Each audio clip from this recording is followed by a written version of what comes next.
6 months of dead ends had brought me to this moment.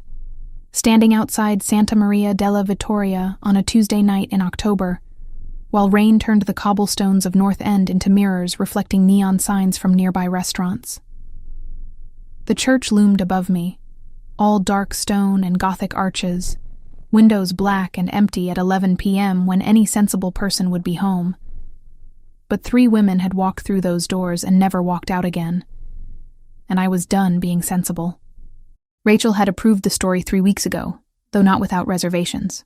"Just be careful, Megan," she'd said across her cluttered desk at the magazine, pushing her reading glasses up into her graying hair. Missing persons cases have a way of getting messy, and if there's really something wrong with that church, you're walking into dangerous territory. I'd promised to stay in touch, to check in regularly, to not do anything stupid.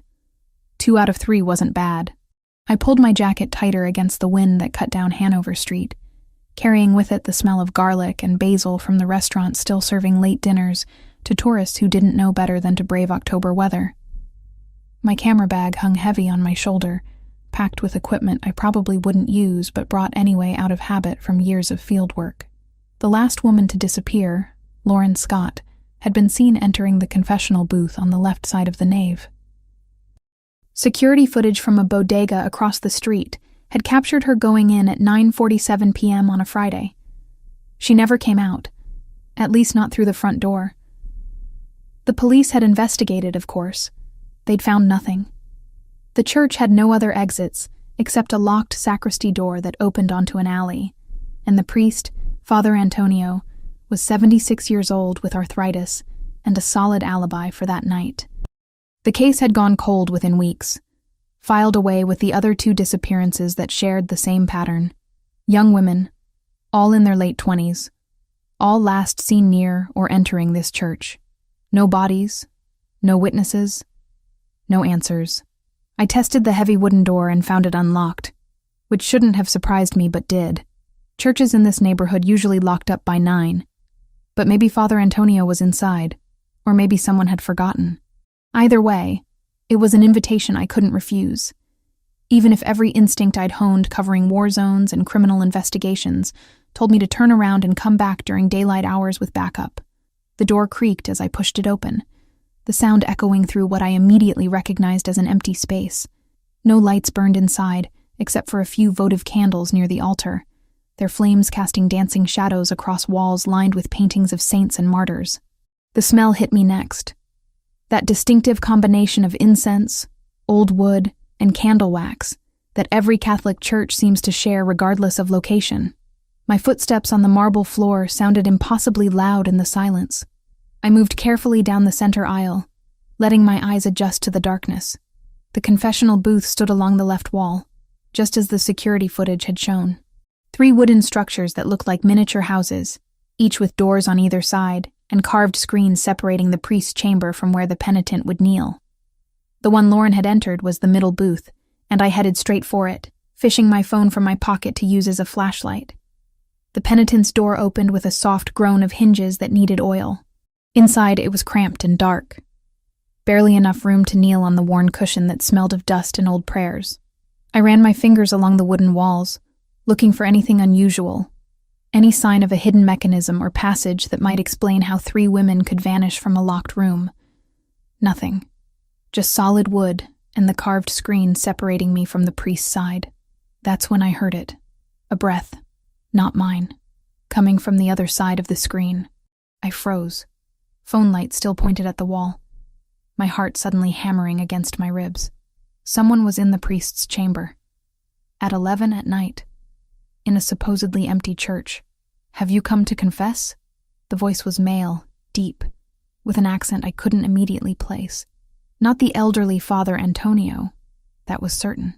This voice belonged to someone younger, someone who sounded alert and tense rather than sleepy or surprised. Every logical thought in my head screamed at me to leave, to get out of the booth and the church and not stop until I was back in my apartment with the door locked. But the journalist in me, the part that had gotten me into trouble more times than I could count, made me stay. If someone was using these confessionals for something illegal, pretending to hear confessions as cover, I needed to know. I needed to understand what happened to Lauren. to Samantha Wells, to Brittany Mitchell. So I knelt on the cushion, placed my phone in my pocket to hide the light, and played along. "Yes, Father," I said, keeping my voice steady despite the adrenaline coursing through me. "I've come to confess. Tell me your sins." The words were right, the ritual phrase any priest would use, but something about the delivery was wrong. Too sharp, too focused, like he was listening for something specific rather than preparing to offer absolution. I improvised, drawing on half-remembered catechism classes from childhood. I've lied to people to get information for my work. I've deceived others to uncover truths they wanted to keep hidden. I've put myself in dangerous situations without thinking about the consequences. All true, technically, though I'd never felt the need to confess any of it before. Silence from the other side of the screen. I could barely make out a shape through the carved wood. A darker shadow against the darkness. Then, what kind of work requires such deception? No priest would ask that. The confessional was meant to be about the sin, not the details of one's daily life. I felt my stomach tighten with the realization that I'd made a mistake coming here, that whoever was on the other side of that screen wasn't who he was pretending to be. "I'm an investigative journalist," I said, deciding that honesty might be safer than continuing the charade. "I look into things people don't want looked into." "And what are you investigating here?" His voice had dropped lower, more dangerous. "In this church, at this hour?" Before I could answer, before I could decide whether to run or keep talking, I heard the sound of the main church doors opening. Not the careful creak I'd made, but a violent slam of wood against stone. Voices followed, speaking rapid Mandarin. At least 4 different speakers from what I could tell.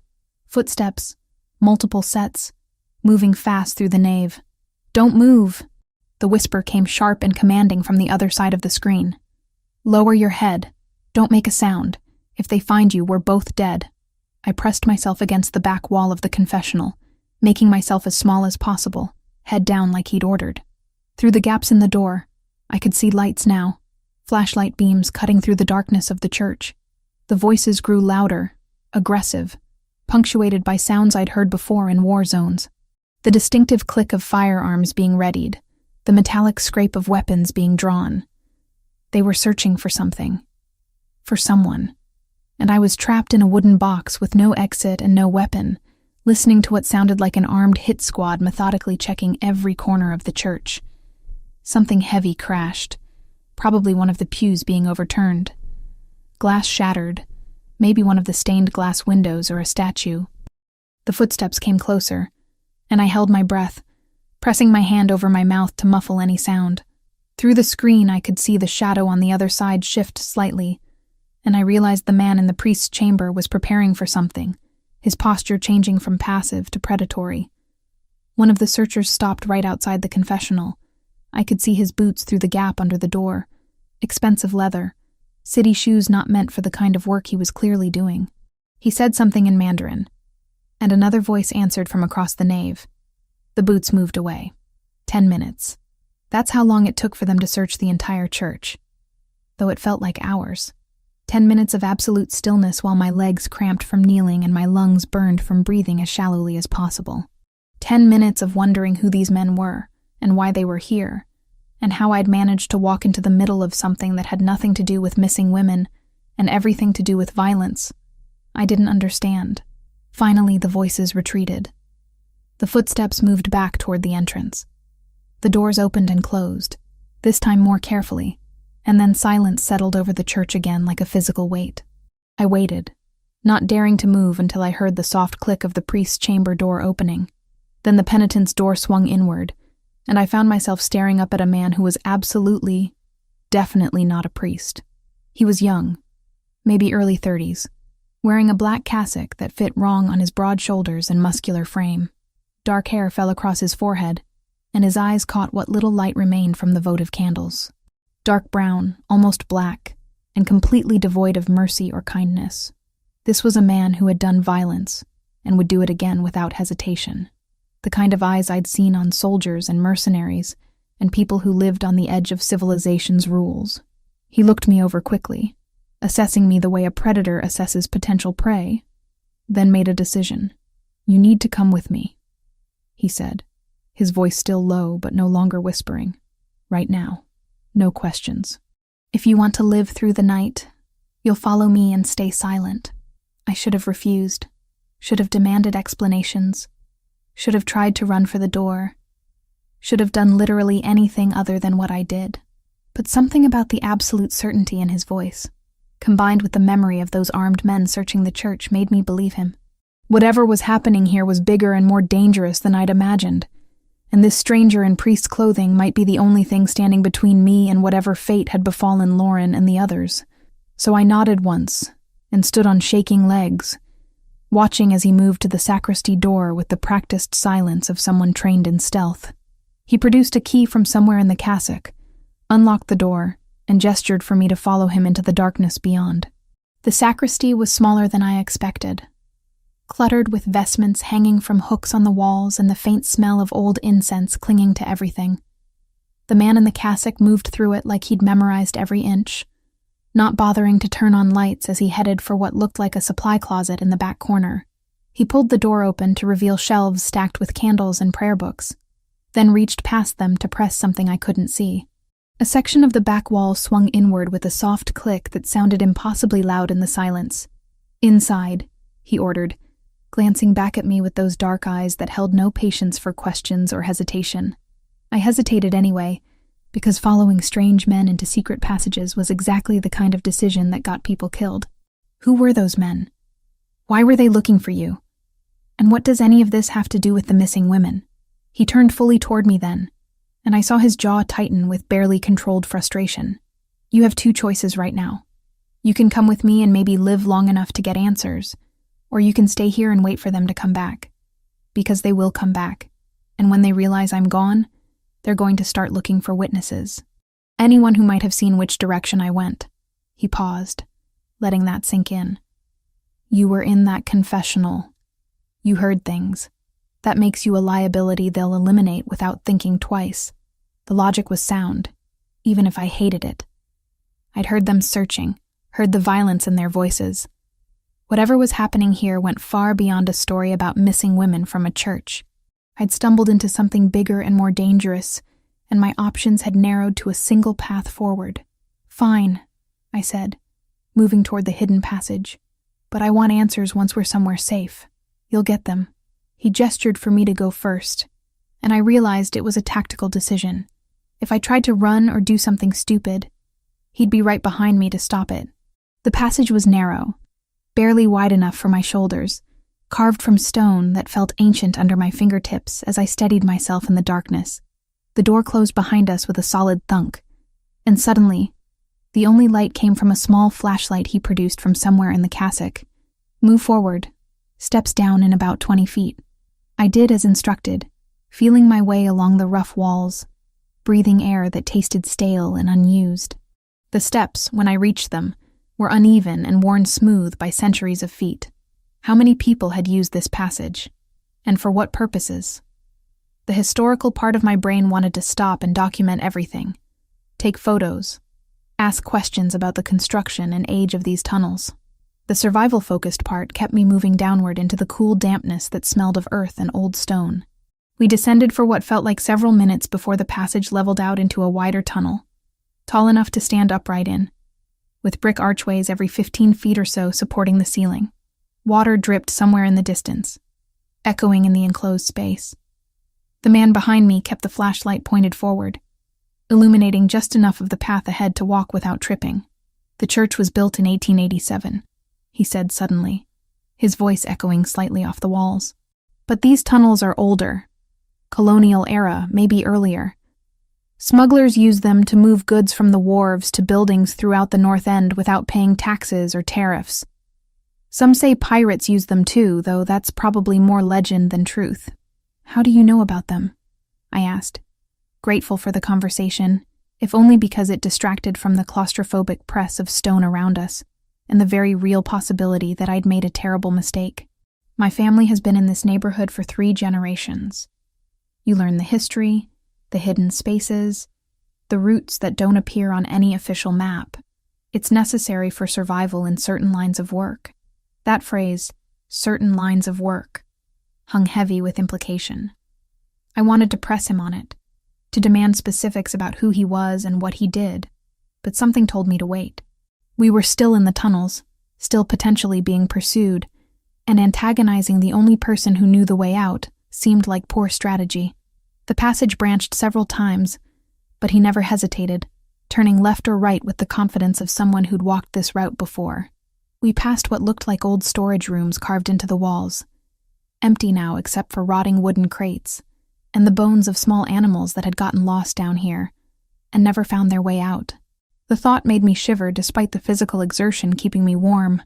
"The women who disappeared," I said, as we rounded another corner, needing to bring the conversation back to what mattered. "Lauren Scott, Samantha Wells, Brittany Mitchell. Do you know what happened to them? Where they are?"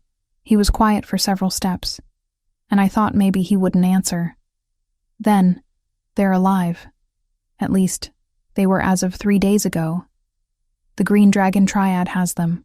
The name meant nothing to me, though the triad part suggested organized crime with Asian connections. What's a triad doing kidnapping women from a Boston church? Not just any women, specific women with specific skills. All 3 speak fluent Mandarin. All 3 work in financial technology or cybersecurity. They weren't random targets. They were recruited, though recruited is probably too gentle a word for it. Coerced would be more accurate. My mind raced, connecting pieces I hadn't seen as related before. For what? Money laundering? Among other things. The Triad has been expanding operations into Boston for the past year, trying to establish territory. They need infrastructure, including people who can move money electronically without triggering federal oversight. Your 3 missing women are probably sitting in front of computers right now, building systems they never wanted to build. The cassock rustled as he moved, and I heard fabric tearing. When I glanced back, he'd ripped the bottom hem away and was using the strip of cloth to wipe something dark off his hands. Blood, I realized with a jolt. Old blood that had dried into the fabric. "Whose blood is that?" I asked, then immediately regretted it when he fixed me with a look that suggested I really didn't want the answer. "Someone who tried to stop me from getting to the church tonight." He failed. The casual way he said it sent ice through my veins. This man had killed someone, probably recently, and showed no remorse or hesitation in admitting it. Yet he'd also just told me information about the missing women that no one else had been able to uncover. He was dangerous, absolutely, but he was also my best and possibly only lead. "If you know where they are, why haven't you gotten them out? Because walking into a triad operation with guns blazing is how you get everyone killed, including the hostages. I've been tracking their movements, mapping their security, looking for weaknesses. It takes time, and time is something those women might not have much of." The tunnel began to slope upward, and the air grew fresher, less stale. We were approaching another exit. "So why were you in the church? Why were they looking for you there?" One of the corrupt priests who's been helping the Triad got nervous. Started talking to people he shouldn't have talked to, including me through an intermediary. "We were supposed to meet tonight at the church. I got there early and realized it was a trap, so I hid in the confessional. Unfortunately, you decided tonight was the perfect time to play investigative journalist in a locked church." His tone carried accusation, but I wasn't about to apologize for doing my job. "I've been looking for those women for 6 months. No one else seems to care that they disappeared. The police closed the cases. Their families have given up hope. Someone had to keep searching." "Noble," he said, though the word carried no warmth. "Also incredibly stupid. You could have been the 4th disappearance, and no one would have known what happened to you either." We reached a door, metal and modern unlike the ancient stone surrounding it. He pulled a key from inside the cassock and unlocked it, pushing it open to reveal a space that looked like an abandoned warehouse. Concrete floors, high ceilings with broken skylights letting in moonlight, the smell of oil and rust. In the center of the space sat a black SUV with windows tinted so dark I couldn't see inside. 2 men emerged from the vehicle as we approached. Both wore dark suits and had the same alert, dangerous quality as the man I'd been following. One was older, maybe in his 50s, with silver threading through his dark hair. The other was younger, built like he spent significant time in a gym. Both carried themselves like soldiers or bodyguards, weight balanced, hands ready to reach for weapons if needed. "Christopher," the older man said, his voice carrying relief mixed with reproval. "We've been waiting 30 minutes. The scanner picked up police bands reporting an alarm at Santa Maria della Vittoria. We thought they'd gotten you. Christopher." Finally, a name. He shrugged off the cassock, revealing the suit underneath. It had been expensive once, perfectly tailored to his frame. But now it was ruined. Dark stains spread across the white shirt, and the jacket had tears along one sleeve. He tossed the cassock aside and unbuttoned his cuffs, rolling up the sleeves with practiced efficiency. They tried. I had help. He gestured toward me, and both men turned their full attention in my direction. Being assessed by 3 dangerous men simultaneously was not an experience I'd recommend. "Who is she?" the older man asked, suspicion clear in his tone. "A complication," Christopher said, which I found mildly offensive given that I'd been minding my own business before he'd dragged me into secret tunnels. "She was in the church investigating the disappearances. The triad saw her with me, which means she's a target now whether we like it or not." "Christopher Versiani," I said, testing the name and watching his reaction. He barely moved, but something tightened around his eyes. "I'm guessing that's you? And I'm guessing you're not just some concerned citizen tracking down missing women out of the goodness of your heart." He studied me for a long moment, then seemed to make a decision. "No, I'm not. I'm the head of the Versiani family. We control certain operations in the North End and the Port District. The triad has been muscling in on our territory for months, and kidnapping those women was a message. They're showing that they can operate right under our noses, that our neighborhood isn't as secure as we thought. Mafia. He was Mafia. The realization should have terrified me more than it did, but I'd covered enough organized crime stories to know that not all criminals were created equal. Some operated with codes, with rules about civilians and unnecessary violence. Others had no limits at all. The triad sounded like the latter, which maybe made Christopher and his family the lesser evil in this particular equation. "And now I'm caught in the middle of a territorial dispute," I said, hating how my voice shook slightly despite my best efforts to sound calm. "Yes, which means you have 2 options. You can come with us, accept our protection while we figure out how to deal with the triad situation, or you can try to go back to your normal life and hope they don't track you down and eliminate you as a witness." He paused. "I wouldn't recommend the second option." The older man cleared his throat. "Christopher, we should move. If they tracked you to the church, they might track the tunnel exit." Christopher nodded, then returned his attention to me. "Decision time. I need an answer right now." I thought about Lauren Scott, wherever she was, probably terrified and forced to use her skills for criminals. I thought about my apartment in Boston, my work, my editor Rachel, who would be expecting an update soon. I thought about the men searching the church with weapons and cold voices. And I thought about the fact that Christopher had just handed me the biggest story of my career, wrapped in danger and moral ambiguity, and walking away meant never knowing how it ended. 72 hours, I said. "I'll accept protection for 72 hours while we compare information. I know things about the victims, their backgrounds, their habits before they disappeared. You know about the triad and their operations. Between us, we might actually be able to find them and get them out. But I need to contact my editor, let her know I'm okay." Christopher considered this, exchanged a glance with the older man who gave a slight nod, then agreed. "One message. Vague. Nothing about locations or names, and it goes through our secure channels first." "Fine. Get in the car. We're going to a safe location about 90 minutes from here. Once we're there, you can send your message, and we'll start talking about what you know and what I know." He opened the rear door, gesturing for me to enter. The interior was leather and luxury, climate-controlled and soundproofed. I slid across the seat, and Christopher followed, settling beside me while maintaining a careful distance. The older man took the driver's seat, and the younger one rode shotgun. Literally, given the weapon I could see holstered under his jacket. As the engine started and we pulled out of the warehouse, I realized I'd just voluntarily gotten into a car with 3 men I didn't know, heading to an unknown location, with no backup and no real plan. Every true crime documentary I'd ever watched screamed that this was how people ended up as statistics. But those women were still out there, still waiting for someone to find them. and now I had the resources and information to actually do it, even if those resources came with more danger than I'd bargained for. Christopher pulled out his phone, typed something, then handed it to me. "Your message. Keep it simple." I took the device and composed quickly, following a lead. "May be out of contact for a few days. Don't worry, I'm safe. We'll explain everything soon. M." He read it, nodded approval, and sent it through whatever encrypted system he used. Then he took the phone back and settled into the seat, closing his eyes briefly like he was exhausted. "Cape Cod?" I asked, remembering the 90 minutes he'd mentioned. "A property my family owns. Secure, private, away from the city where the triad has eyes everywhere." He opened his eyes again, turning to look at me directly. "For what it's worth, you made the right choice. Going home would have been a death sentence. At least this way, you have a chance." I wasn't sure if that was meant to be comforting or threatening, but I chose to take it as the former.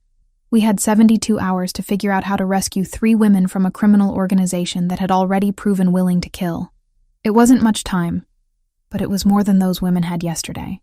The car accelerated onto what I recognized as the highway heading south out of Boston, and I watched the city lights fade behind us, carrying me further from everything familiar and deeper into a world I'd only ever written about from the outside.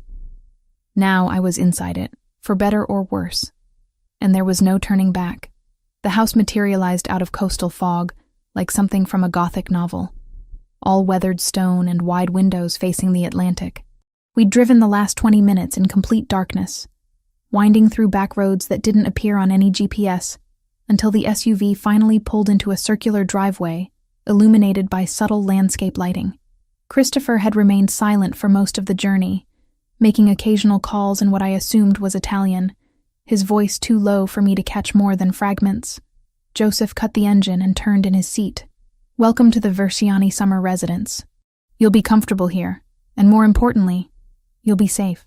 The property has security that would make the Secret Service jealous." "Comforting," I muttered, though I wasn't sure if I meant it sarcastically or not. Christopher opened his door and gestured for me to follow. The salt air hit me immediately, thick with brine and the sound of waves crashing against rocks somewhere below the house. October on Cape Cod meant cold nights and colder mornings, and I wrapped my jacket tighter as we climbed the stone steps to the main entrance. The interior defied my expectations completely. Instead of dark, oppressive spaces filled with heavy furniture and the weight of criminal enterprise, I found myself in an open-plan living area with soaring ceilings, whitewashed walls, and modern art that looked original rather than mass-produced. Floor-to-ceiling windows along one entire wall offered views of the ocean, though the darkness outside turned them into mirrors reflecting the 3 of us standing in the foyer. A woman in her 60s appeared from what I assumed was the kitchen, wiping her hands on an apron. Her silver-streaked hair was pulled back in a practical bun, and her face carried the kind of warmth that seemed genuine rather than performed. "Christopher, finally." I was beginning to worry. "Sorry for the delay, Teresa. We had complications." He nodded toward me. "This is Megan Foster. She'll be staying with us for a few days. She'll need a room prepared, and probably something to eat. We haven't stopped since leaving the city." Teresa's eyes swept over me with the assessing gaze of someone accustomed to reading people quickly. Whatever she saw must have satisfied her, because she smiled and gestured down a hallway. "The blue room is already made up. Ms. Foster, if you'll follow me, I'll show you where everything is." I glanced at Christopher, who nodded permission, then followed Teresa through a hallway lined with photographs. Most showed the same locations, the house in different seasons, the ocean in various moods. But what caught my attention were the family pictures. Christopher younger, laughing with people who shared his dark coloring and strong features. An older couple who must have been his parents. Groups at celebrations, weddings, christenings. All the normal markers of life that seemed at odds with what I knew about his occupation. "The family is very important to Christopher," Teresa said, noticing my attention. "Everything he does for them. Sometimes people forget that about him." The blue room was on the second floor, spacious and bright despite the late hour, with walls painted in soft shades of seafoam and cream. A king-sized bed dominated one wall, covered in linens that looked expensive and comfortable. French doors opened onto a small balcony with wrought iron railings. and through them I could hear the ocean more clearly now. A constant rhythm that would have been soothing under different circumstances. "Bathroom is through there." Teresa indicated a door to the left. "I'll bring up some clothes for you. You're about my daughter's size, and she keeps things here for when she visits. Nothing fancy, but clean and comfortable. Dinner will be ready in 30 minutes if you'd like to join them downstairs." "Thank you," I managed, suddenly overwhelmed by the normalcy of it all. I'd been kidnapped, or rescued, or possibly both, by a Mafia boss. And now I was being offered dinner in a comfortable bedroom like I was a guest at a bed and breakfast. Teresa paused at the door. "Christopher is a good man, Ms. Foster. I know what people say about him, what they assume. But I've worked for this family for 15 years, and I've never seen him hurt anyone who didn't deserve it. Those women you're looking for, he'll find them. Once he commits to something, he doesn't stop until it's done." She left before I could respond, closing the door with a soft click. I stood in the center of the room, trying to process the past few hours, trying to reconcile the violence I'd witnessed in the church with the careful consideration being shown to me now. Christopher Versiani was either the most sophisticated predator I'd ever encountered, or he was exactly what Teresa suggested, a man operating in a world of necessary evils with a code that separated him from true monsters. The bathroom was as impressive as the bedroom, all marble and chrome, with a shower that could have fit 4 people comfortably. I caught sight of myself in the mirror and winced. My hair was wild from the wind and tunnels, my face pale with exhaustion and adrenaline crash, my clothes rumpled and dirty. I looked exactly like someone who'd spent the evening running through underground passages fleeing armed criminals. A knock at the door interrupted my self-assessment. Teresa had returned with an armful of clothes, which she laid out on the bed with efficient movements. Jeans, sweaters in muted colors, underwear still in packages, thick socks, everything practical and well-made. "Take your time," she said. "The men will be in the library when you're ready. It's downstairs, first door on the left past the living area." I showered quickly, letting the hot water wash away some of the night's terror, then dressed in jeans and a gray sweater that fit well. My phone had 1 bar of signal, which surprised me given how remote we were, though I suspected Christopher's security system included signal boosters. Rachel had responded to my earlier message with a simple, "Be careful," which suggested she knew better than to ask too many questions over text. The house was quiet as I made my way downstairs, following the smell of cooking food.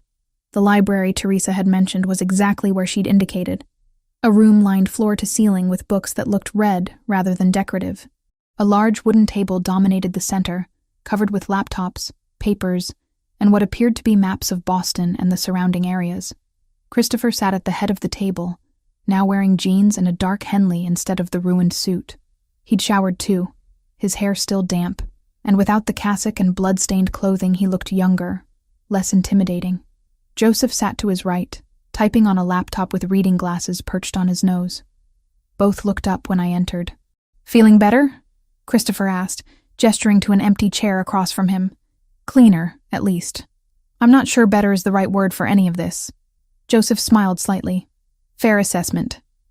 Christopher, should I brief her, or do you want to?" "I'll do it." Christopher stood and moved to the maps, pointing to various marks and notations I couldn't decipher from my position. The Green Dragon Triad has been operating in Boston for about 18 months. They started small, testing boundaries, seeing how much they could expand without triggering a response from established families. About a year ago, they got bolder, started moving into territories that were clearly marked as ours, setting up operations in the Port District, recruiting people from our neighborhood. I moved closer to see the map better. He'd marked several locations with red pins, all clustered in and around the North End and waterfront areas. "When did they start taking the women?" 6 months ago. Lauren Scott was first, though we didn't realize it was connected to the triad until the second woman disappeared. Samantha Wells was taken 3 months later. Same pattern, same church. By the time Brittany Mitchell vanished 6 weeks ago, we knew it was deliberate targeting. Joseph spent weeks tracking their movements, following money trails, intercepting communications. Joseph looked up from his laptop. "They're sophisticated, I'll give them that. Using encrypted messaging, moving operations frequently, keeping tight security. But everyone makes mistakes eventually. We identified a pattern in their communications, traced it back to 3 possible locations. You said they were coercing the women to work on money laundering operations, I said, taking the seat Christopher had indicated. How does that work exactly? I mean, I understand the basic concept, but what specifically are they making them do? Christopher returned to his seat, leaning back with his hands steepled in front of him. Cryptocurrency is the easiest answer. Moving money through traditional banking leaves, trails that law enforcement can follow. But cryptocurrency offers anonymity if you know what you're doing. The triad needs people who can set up wallets, execute trades, move funds through multiple exchanges fast enough that tracking becomes nearly impossible. Lauren Scott worked for a fintech startup specializing in blockchain security. Samantha Wells was a software engineer who'd published papers on cryptocurrency vulnerabilities. Brittany Mitchell was an accountant with a specialty in international tax law. The pieces clicked into place. So they grabbed specialists who could build them an untraceable financial network. Exactly.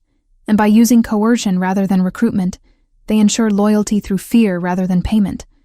Cheaper and more reliable from their perspective. Joseph pulled up something on his laptop and turned it so I could see. Financial transaction records, pages of them, with highlighting and annotations. This is what we've tracked so far. Millions moving through accounts connected to shell corporations. Most of it ending up in accounts we've linked to triad leadership in Hong Kong and Shanghai. Your 3 missing women are likely managing different parts of the operation, keeping the money flowing while staying invisible to federal oversight. I studied the records, my journalist's brain automatically looking for patterns, anomalies, anything that might provide additional leads. Have you considered going to the FBI with this? I mean, this is federal-level financial crime. They have resources you don't. Christopher's expression hardened slightly. The FBI would spend months building a case, getting warrants, following procedures. By the time they moved, those women would either be dead or shipped overseas where we'd never find them. And frankly, federal involvement would mean questions about how I obtained this information, which I can't answer without implicating myself and my organization in activities that, while not related to this case, wouldn't look good under scrutiny. So your hands are tied by your own criminal enterprise, I said, then immediately regretted the bluntness. But Christopher didn't look offended. Yes, that's the reality of operating outside the law. We can't ask for help from the very authorities we've spent decades avoiding, which is why we have to handle this ourselves, quietly and quickly. Teresa appeared at the door with a tray of food, pasta with what smelled like fresh marinara sauce, bread that looked homemade, a simple salad. She set it on a side table and served us with the efficiency of long practice, then disappeared again without a word. We ate in relative silence for a few minutes, and I realized I was starving. The pasta was perfect, the sauce rich with garlic and basil, the bread still warm from the oven. Teresa clearly took her cooking seriously. "Tell me about your investigation," Christopher said after a while. "What did you find that the police didn't?" I swallowed and set down my fork. The police treated each disappearance as unrelated. 3 women vanishing over 6 months, different neighborhoods, different occupations. The only connection was the church, and they didn't see that as significant. But I noticed patterns they missed. All 3 women spoke Mandarin fluently. All 3 had specialized financial or technical skills. All 3 had recently ended relationships or lived alone, which meant fewer people actively looking for them immediately after they vanished. Joseph looked interested. "How did you connect them to the church?" "Security footage from nearby businesses.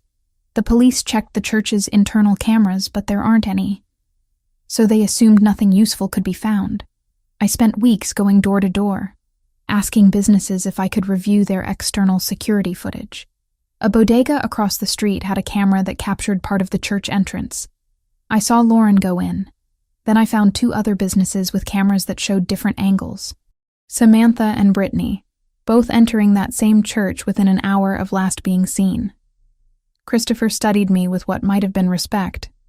The police should have done that footwork. They should have. But missing persons cases get dropped when there are no bodies, no witnesses, no obvious suspects. These women just vanished, and without evidence of foul play, the cases went cold. Their families couldn't afford private investigators, and the media wasn't interested because none of them were wealthy or connected. They were just normal people who fell through the cracks, until you decided not to let them, Joseph said quietly. Someone had to care. Someone had to keep looking. I met Christopher's gaze directly, which is why I'm here, despite every rational instinct telling me to run. You have resources and information I don't. I have details about the victims that might help locate them. Between us, we might actually be able to do this. Christopher nodded slowly, then stood and moved to a different map, this one showing the greater Boston area in detail. Based on intercepted communications and surveillance, we've identified 3 probable locations where the triad might be holding them. An abandoned warehouse in the Port District, a house in suburban Quincy, and a cargo ship currently docked in Boston Harbor. Joseph has teams watching all 3, but we need confirmation before we move. Going after the wrong location tips them off and puts the women at greater risk. So what's the plan? I asked, joining him at the map. We narrow it down. You know these women's backgrounds, their habits, their skills. That might help us determine which location makes the most sense for their operation. The warehouse would be good for storage and security, isolated location with controlled access. The Quincy house would be better for long-term concealment. Normal suburban neighborhood where unusual activity wouldn't be immediately noticeable. The cargo ship offers mobility. They could move the operation out of the country if they felt threatened. I studied each location, thinking about what I knew. Lauren and Samantha both had backgrounds that required stable internet connections for their work. Cryptocurrency trading needs reliable, high-speed access. A warehouse might not have that infrastructure, and a cargo ship definitely wouldn't. The house makes the most sense if they're running active operations. Joseph made a note on his laptop. That matches what we've observed. More electronic activity around the Quincy location. Lots of delivered equipment that could be computer servers, generators for backup power. But the warehouse could be where they're storing physical records or backup systems, I continued, following the logic. And the ship could be their exit strategy if things go wrong. Christopher pointed to specific marks on the map. My thinking exactly. Which means we need eyes on all 3 locations simultaneously. Coordinated timing so that hitting one doesn't alert the others. That's a military-level operation, I said. How many people do you have who can pull that off? More than you'd think. The Versiani family isn't just me and Joseph. We have over 24 people we trust completely, most with military or law enforcement backgrounds who've chosen to work with us for various reasons. It's not the triad's numbers, but we have better training and knowledge of the territory. A sound cut through our discussion, sharp and insistent. Joseph's phone buzzed, then Christopher's, then a third device I hadn't noticed sitting on the table. All 3 men, Christopher, Joseph, and the driver who'd stayed with the SUV, reacted simultaneously. Security alert, Joseph said, already pulling up camera feeds on his laptop. Something triggered the perimeter sensors. Christopher moved behind him, watching the screens that showed various angles of the property in infrared. There, northeast corner, about 200 yards out. I saw it too. Small shapes moving between trees, at least 3 separate heat signatures. The triad? Reconnaissance drones, Joseph identified, zooming in on one of the shapes. Small commercial models, nothing military grade. They're checking the property, probably trying to confirm we're here. Christopher's expression went cold, calculating. Lockdown protocol. Shut the exterior lights, activate all cameras, get everyone inside and armed. They're not attacking tonight, just gathering information. But I want to be ready in case I'm wrong. Joseph was already moving, phone pressed to his ear, issuing rapid commands. Christopher turned to me, his voice calm despite the sudden tension. Go back to your room, lock the door, stay away from the windows. This is probably nothing more than them confirming I survived the church, but I'm not taking chances with your safety. What about you? I asked, hating how my voice wavered. This is my house, my territory. I'll be fine. He placed a hand briefly on my shoulder, the touch grounding and oddly reassuring. Trust me, Megan. I've dealt with worse than surveillance drones. I wanted to argue, wanted to stay and see what would happen, but the look in his eyes told me this wasn't negotiable. So I headed back upstairs, my heart pounding, listening to the sounds of the house transforming around me. Lights cutting off, doors locking, the subtle mechanical whir of security systems activating. From my room, I watched through a crack in the curtains as Christopher and 2 other men I hadn't seen before moved across the darkened lawn with weapons drawn, hunting the drones that had dared to violate his sanctuary. They moved like shadows, coordinated and professional, and I found myself wondering again about the man who had pulled me into this world. 30 minutes later, my phone buzzed with a text from an unknown number. All clear, get some sleep. Tomorrow we plan the rescue operation. I lay in bed, listening to the ocean, and thought about Lauren, Samantha, and Brittany, wherever they were, hoping they could hold on just a little bit longer, because now we weren't just investigating their disappearance. We were actively planning to bring them home. Consequences be damned. Morning came too early, gray light filtering through the curtains, and the sound of gulls crying over the water. I'd barely slept, my mind replaying the drone incident and what it meant. The triad knew we were here, or at least suspected. That changed everything about timing and safety. When I made my way downstairs, I found Christopher already in the library with Joseph and 3 other men I hadn't met yet. They were studying blueprints spread across the table, coffee cups scattered among the papers. Christopher glanced up when I entered, and I noticed the exhaustion around his eyes despite his alert posture. "We're moving the timeline up," he said without preamble. "The drone surveillance last night means we have maybe 48 hours before they either move the women or reinforce their security. We hit all 3 locations tomorrow night." Joseph pointed to the blueprints. "Megan, these are the layouts we've compiled for each site. The Quincy house is here, standard 2-story colonial in a quiet neighborhood. The warehouse is commercial district, mostly abandoned buildings around it. The cargo ship is docked at Pier 7, registered to a shell company, but we know it's Triad-owned. I studied the plans, my journalist's eye noting details. I want to be part of the team going to the Quincy house." The room went silent. Christopher set down his coffee cup with deliberate care. "Absolutely not. You're a civilian with no tactical training. You'd be a liability." "I have tactical training," I countered, meeting his gaze. "I spent 3 years covering conflicts in Syria and Afghanistan. I know how to move in hostile territory, how to stay quiet, how to follow orders in dangerous situations. And more importantly, I've studied photographs of those 3 women for months. I could identify them from a distance in bad lighting." "Can any of your people say the same?" "She has a point," Joseph said quietly. "Recognition could save crucial seconds if we need to confirm targets before extraction." Christopher's jaw tightened. "It's too dangerous. If something goes wrong, if the Triad has more people there than we expect, I'm not risking your life on a rescue operation. With respect, that's not your decision to make." I kept my voice level despite the frustration building in my chest. Those women disappeared because no one cared enough to look hard.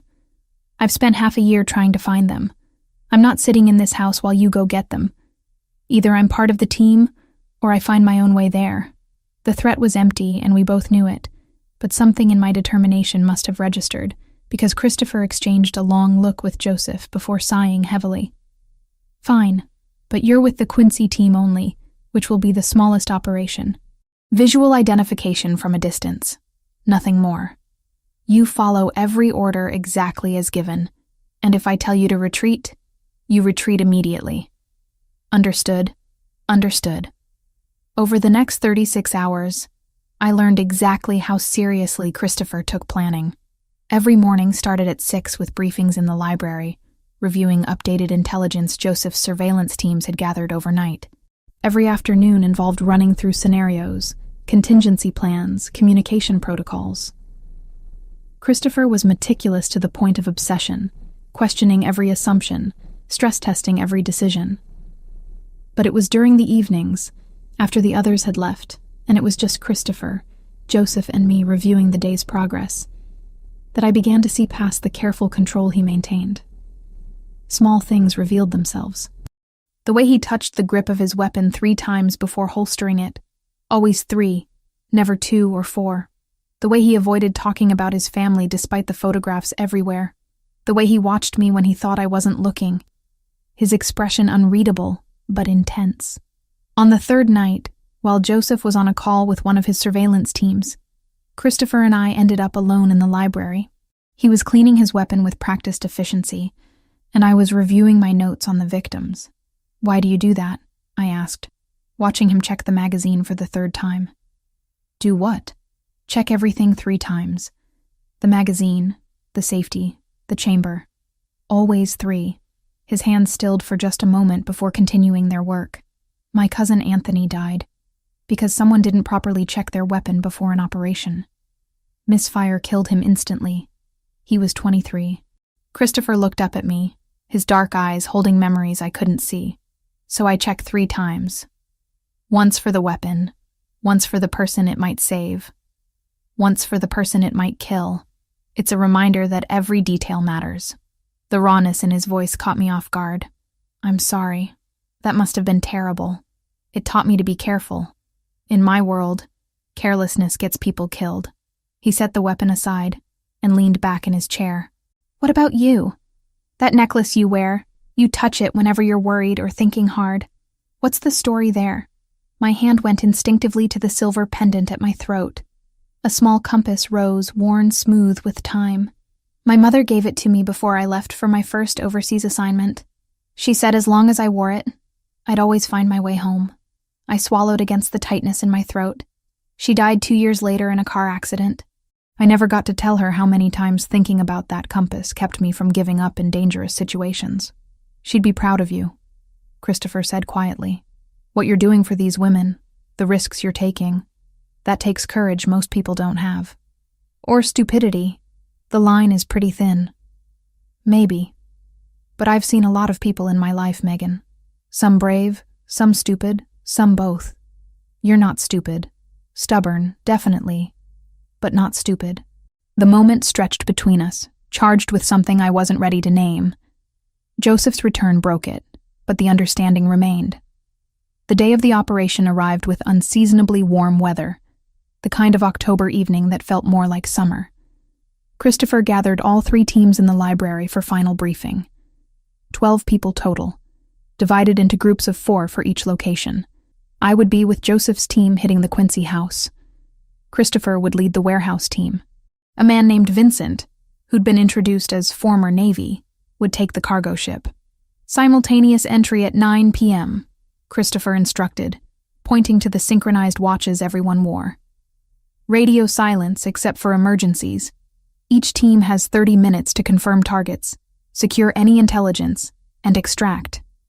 If you encounter resistance beyond what we've planned for, you retreat and call for backup. No heroics, no improvisation. We do this clean and professional." He looked directly at me for that last part, and I nodded understanding. The drive to Quincy took 40 minutes. Joseph at the wheel with me in the passenger seat, and 2 other men in the back. We parked 3 blocks from the Target house, in the lot of a closed grocery store, and moved on foot through backyards and between houses. The neighborhood was quiet, families inside eating dinner or watching television, unaware that armed men were moving through their peaceful suburb. The Target house sat on a corner lot, 2-story colonial painted pale yellow with white trim. Lights burned in the upstairs windows, and I could see the blue glow of computer screens through curtains that hadn't been fully closed. Joseph had been right about the electronic activity. We took position behind a hedge 2 houses down, and Joseph produced night vision binoculars. Through them, I could see shadows moving inside. At least 3 people on the 2nd floor, 2 on the 1st. But the distance and angles made identification impossible. "We need to get closer," I whispered. "I can't tell if any of those shapes are the women from here." Joseph considered this, then spoke into his radio in a voice too low for me to hear clearly. After a moment, he nodded to himself. "Team 2 is moving to the back entrance. When they signal, we approach the side window. You'll have maybe 2 minutes to make identification before we have to pull back or commit to entry." My heart hammered as we waited for the signal. This was it, the moment that would determine if we'd found them. The radio crackled once, twice. Joseph tapped my shoulder and we moved, staying low. crossing the neighbor's yard to the gap between houses that gave us a direct sightline into the target's ground floor. Through the window, I saw them. A room set up like a high-tech office. 6 computers on long tables. Whiteboards covered in code. And there, sitting at one of the computers with exhaustion clear in her posture, was Lauren Scott. I recognized her immediately from the photographs I'd memorized, though she looked thinner now. Her hair pulled back carelessly, dark circles under her eyes visible even from this distance. "That's Lauren," I breathed. "Front left computer. It's definitely her." Joseph relayed this over the radio, then signaled for us to move to another angle. We circled to the back where Team 2 had taken position.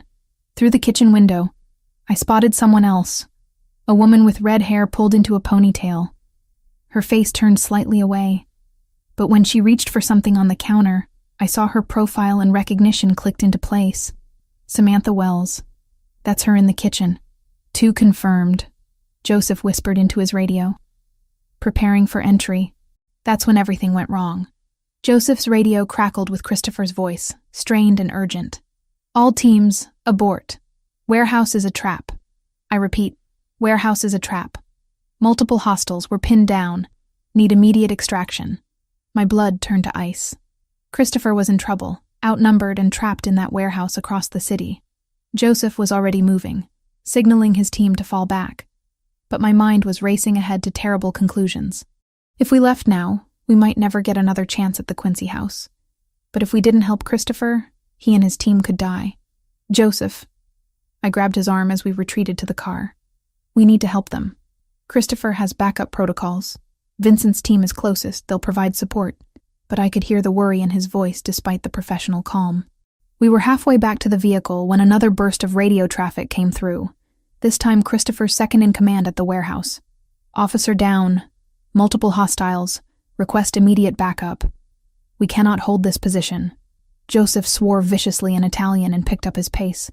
When we reached the car, he was already pulling up a map on his phone, calculating routes and times. 20 minutes to the warehouse if traffic is light. Vincent's team is 12 minutes out.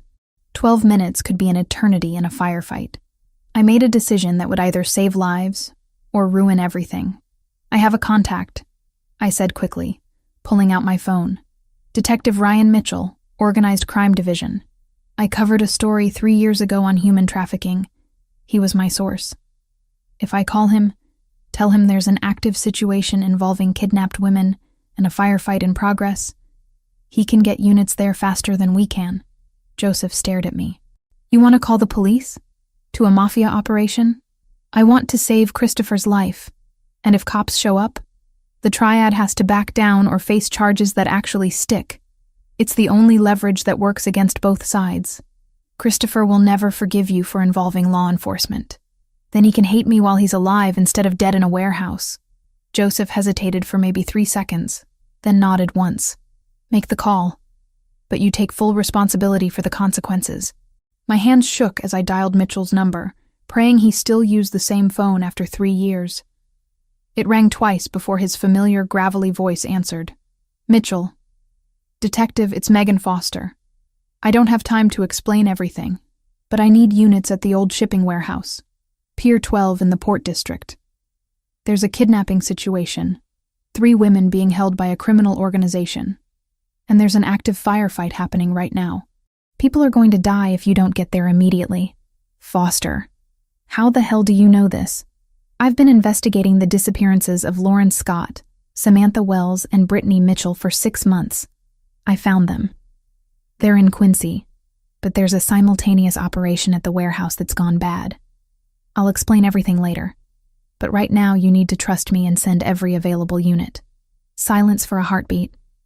Then the sound of movement, keys jingling. "I'm 10 minutes out with 2 patrol units already in the area." "But Foster, if you're wrong about this, if this is some kind of setup, you'll be looking at obstruction charges." "I'm not wrong. Just hurry." I ended the call and looked at Joseph.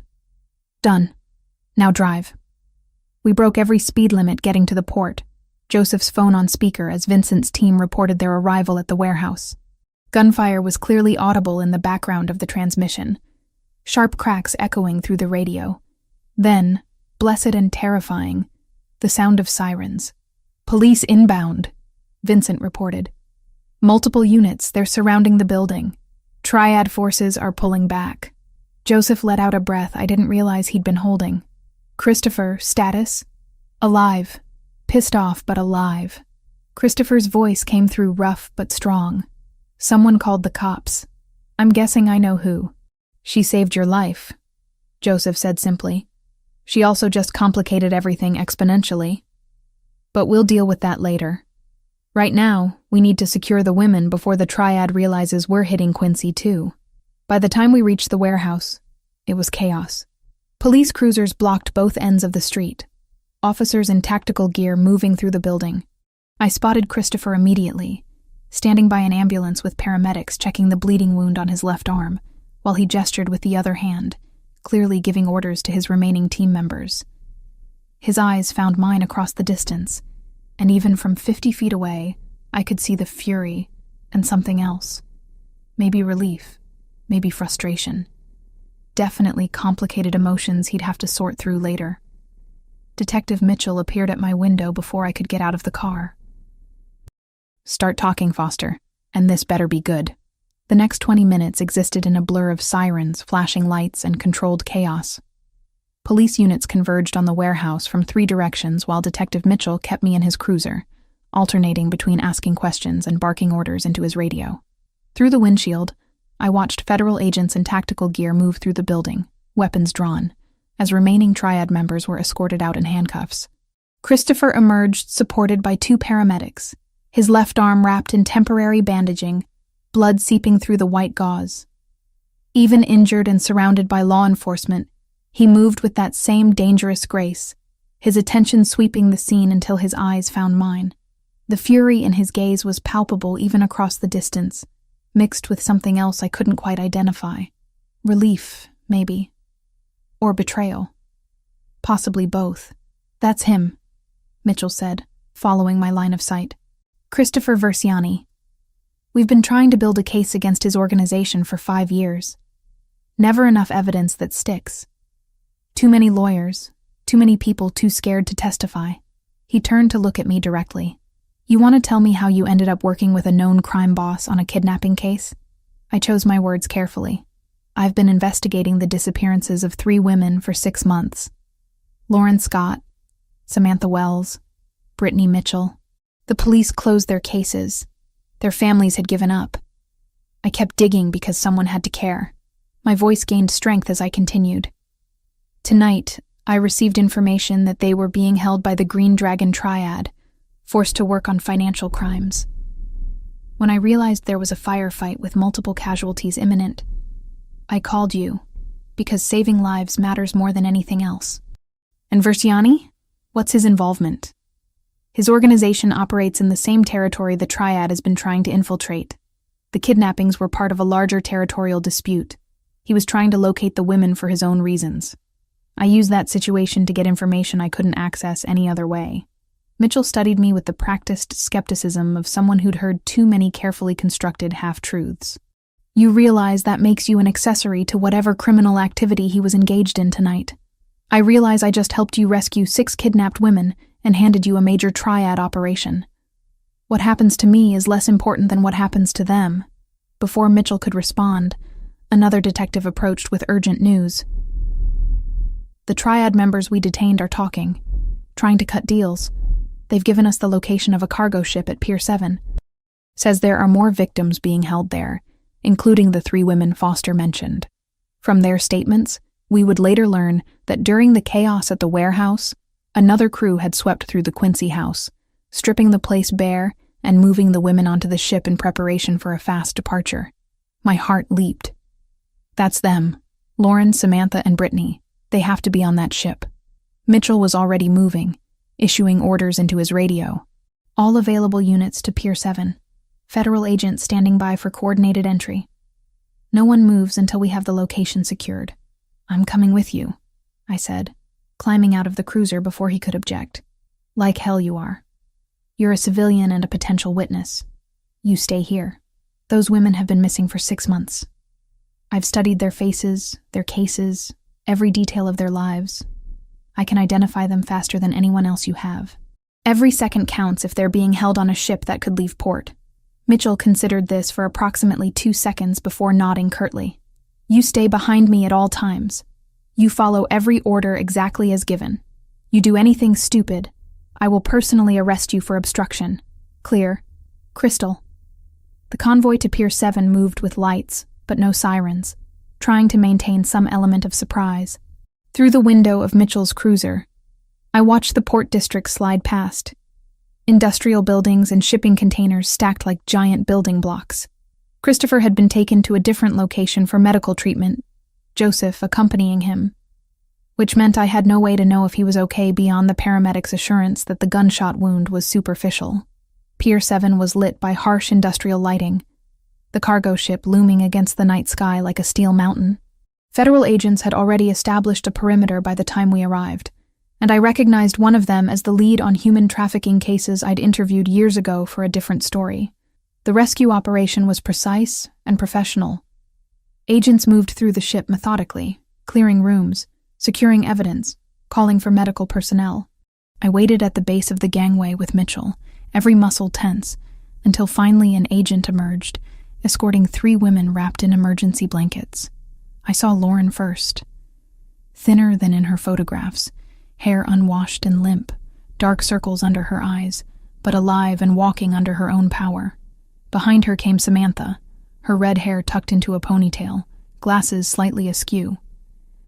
And finally, Brittany, the youngest of the 3, barely holding back tears, as a female agent guided her down the gangway.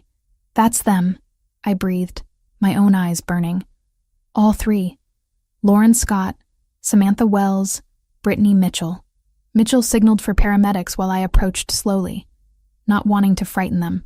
Lauren looked up as I neared, confusion crossing her exhausted features. My name is Megan Foster, I said gently. I'm a journalist. I've been looking for you for 6 months. You're safe now. You're going home. Lauren's face crumpled and she started crying, deep sobs that shook her entire frame. The paramedics moved in to provide medical attention, while federal agents began the process of taking statements. I managed to speak briefly with each woman before they were taken away, just long enough to confirm they'd been coerced into building cryptocurrency laundering systems for the Triad, threatened with violence against their families if they refused or tried to escape. The next few hours passed in a whirlwind of official statements, paperwork, and repeated questioning. Mitchell kept his word about not arresting me, though he made it clear that my association with the Versiani organization would be documented and could be used if any future cases arose. By the time I was released, dawn was breaking over Boston Harbor, painting the sky in shades of pink and gold. Joseph was waiting outside the police station in the black SUV, looking tired but composed. Get in. Christopher wants to talk to you. The drive took us to a private medical clinic in the suburbs, the kind of facility that caters to people who value discretion over insurance claims. Christopher sat in a recovery room, his left arm properly bandaged now, wearing a fresh shirt someone had brought him. He looked up when I entered, and the carefully controlled fury in his expression made me stop just inside the doorway. You called the police.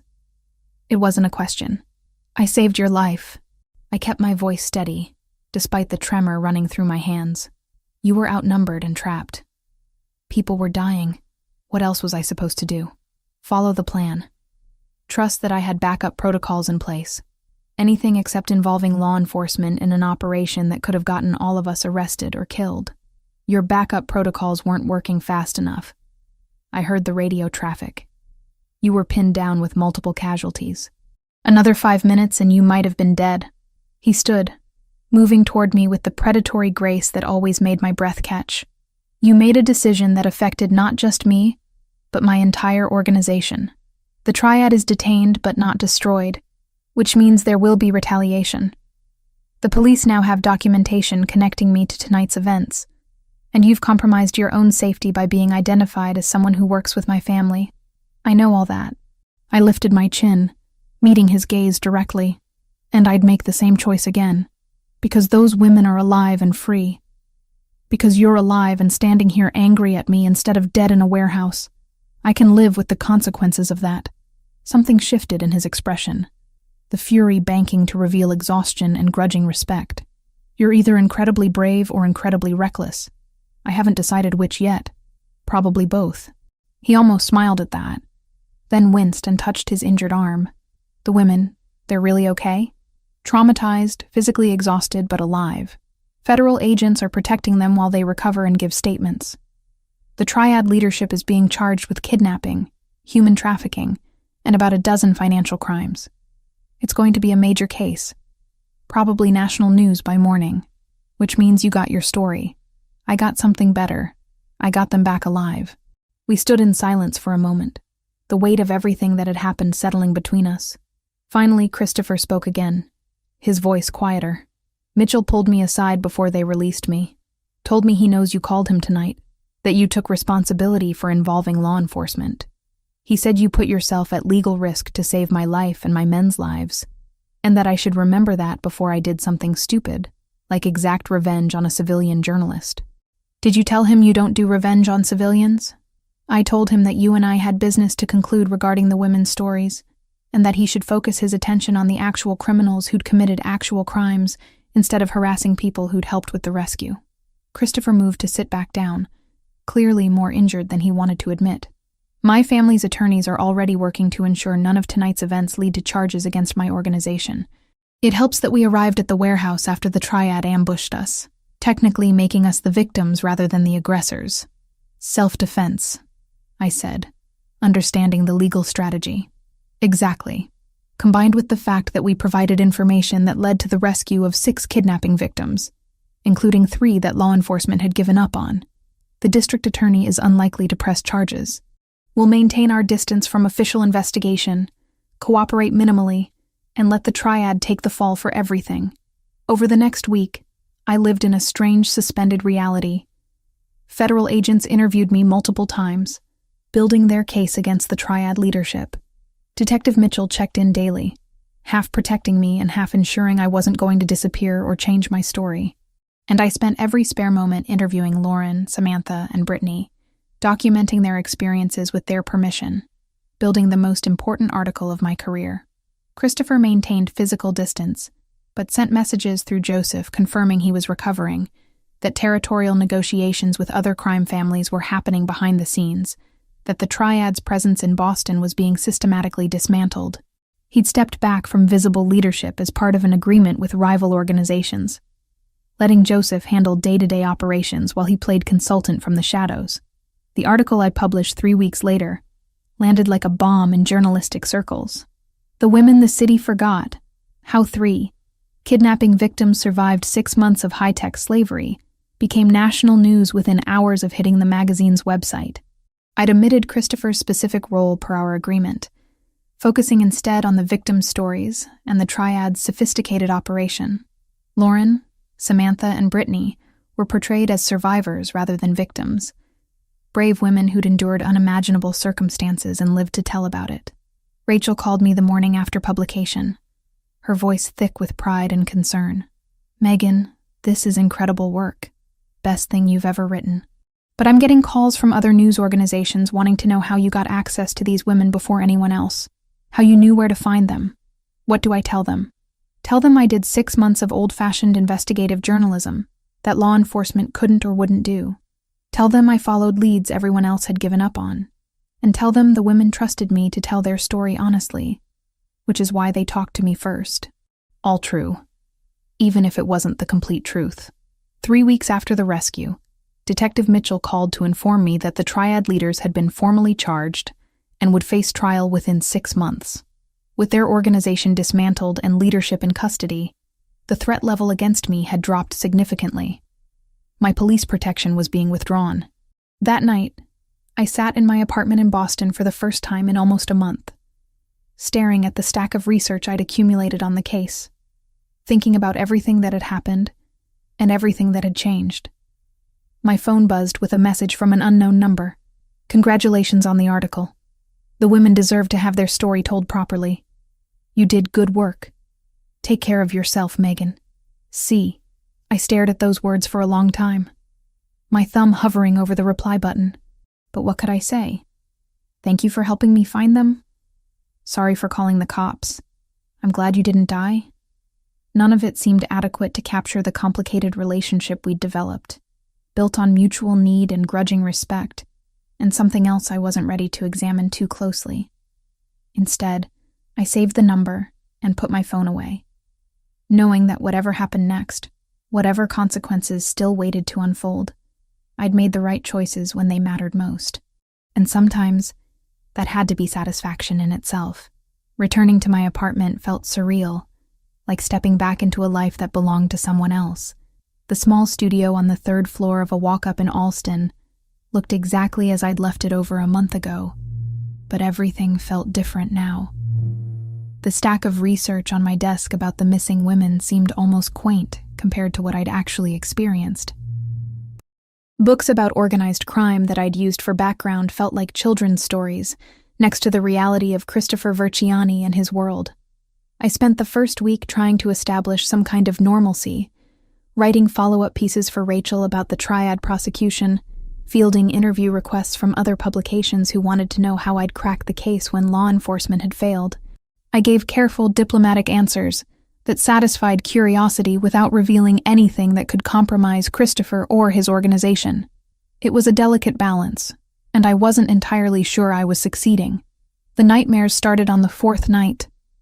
The church, the armed men searching, the tunnels beneath Boston, the warehouse firefight. I'd wake at 3 a.m. with my heart racing, reaching for my phone to check news reports about the case, making sure it had all really happened, and the women were truly safe. On the 8th day back, my phone rang with an unknown local number. I almost didn't answer, but something made me pick up. Megan Foster? The voice was female, tentative, familiar from the brief interviews I'd conducted at the rescue site. Yes, this is Megan. This is Lauren Scott. I hope it's okay that I'm calling. The federal agents gave me your contact information. I wanted to thank you properly for everything you did to find us. My throat tightened with unexpected emotion. Lauren, how are you doing? Are you getting the support you need? Better than I was. The FBI has been helpful, connecting us with therapists who specialize in trauma. My family came from Oregon to stay with me for a while. She paused. Samantha and I were wondering if you'd be willing to meet us for coffee. There's so much we want to say that we couldn't when we were being interviewed by agents and surrounded by police. We arranged to meet 2 days later at a cafe in Cambridge, neutral territory away from the North End and its complicated associations. I arrived early, ordering tea I didn't drink while watching the door. Lauren entered first, looking healthier than the last time I'd seen her, wearing jeans and a sweater that hung loose on her still thin frame. Samantha followed moments later, her red hair freshly cut, glasses new. The embrace we shared was tight and emotional. 3 women connected by circumstances none of us would have chosen, but had survived together in our own ways. You look good, I said, as we settled into a corner booth. Both of you. I've been worried. We're getting there, Samantha replied, wrapping her hands around a coffee cup like it could provide warmth against memories that still ran cold. Some days are harder than others, but being free, being home, that's everything. Lauren reached across the table to squeeze my hand. The agents told us you'd been investigating our disappearances for 6 months, that you never gave up even when the police closed our cases. I don't know how to thank you for that. You don't need to thank me.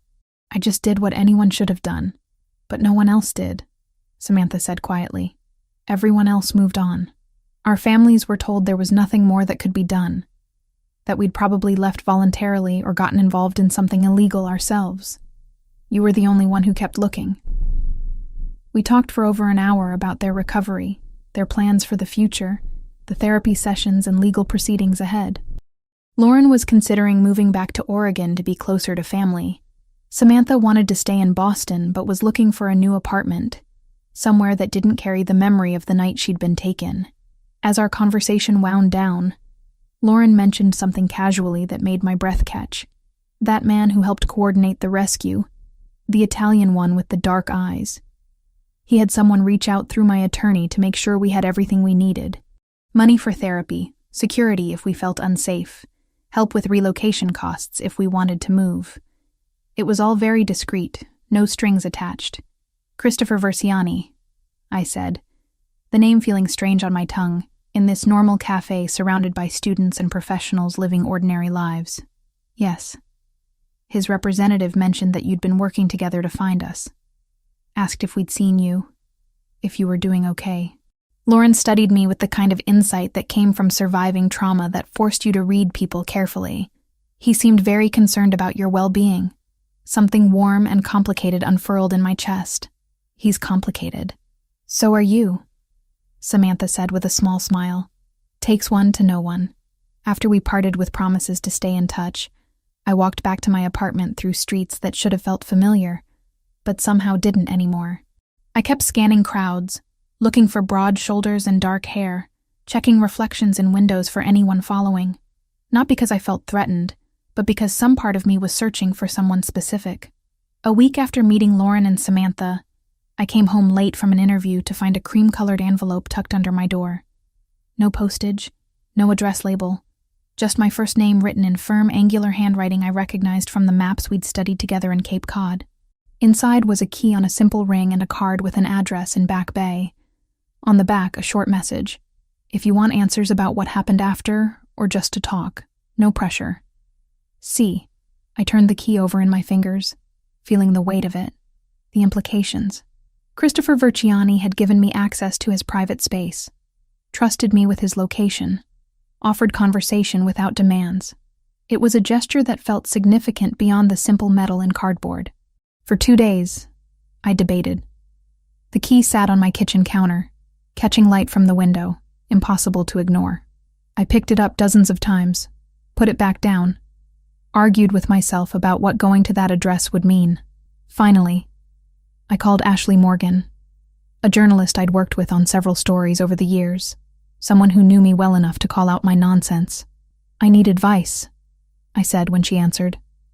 About the Verciani story? I thought you wrapped that up. Not exactly about the story. About Christopher Verciani specifically. There was a pause. Then Ashley's voice came back more serious. Megan, please tell me you're not getting personally involved with a mafia boss.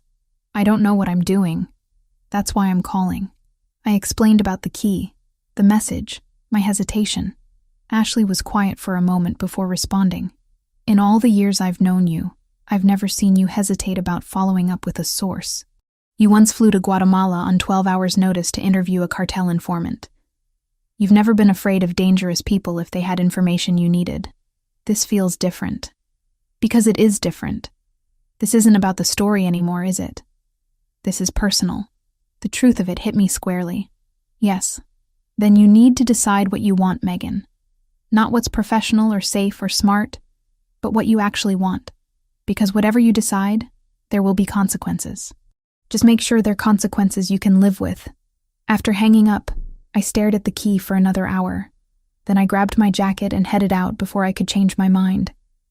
The address led me to a building in Back Bay, all brick and glass with a doorman who nodded at me like he'd been expecting my arrival. The elevator took me to the top floor, which apparently consisted of a single penthouse unit. My hands shook slightly as I used the key, hearing the lock click open. The space beyond was nothing like I'd expected. Floor-to-ceiling windows offered sweeping views of the Charles River, the water reflecting city lights in rippling patterns. The interior was modern but warm. Leather and wood and neutral colors, lived in rather than staged. Books filled built-in shelves. Real books with worn spines suggesting they'd been read. Music played softly from hidden speakers. Something classical I didn't recognize. Christopher stood by the windows, wearing jeans and a dark sweater instead of his usual suits, looking more relaxed than I'd ever seen him. His left arm was still wrapped in a discreet bandage, visible where his sleeve was pushed up to his elbow. He turned when he heard me enter, genuine surprise crossing his features. "I didn't think you'd come," he said quietly. "I hoped, but I didn't expect it. I needed to know if you were really okay, and if Lauren and Samantha and Brittany are truly safe, if the triad situation is actually resolved or if there's still danger." He gestured to a leather sofa, and we both sat, maintaining careful distance. "I'm healing. The gunshot was clean. No permanent damage. As for the women, yes, they're safe. The triad leadership is in federal custody, facing charges that will keep them locked up for decades. Their organization in Boston has been completely dismantled. Remaining members fled back to New York and California, rather than risk staying in territory they no longer control. Lauren mentioned you've been helping them. Money for therapy, security, relocation assistance. It seemed appropriate. They suffered because of territorial disputes in my world. The least I could do was ensure their recovery wasn't hampered by financial concerns. He paused, studying me. She also told me you met with them, that you're staying in touch, making sure they have support. Of course I am.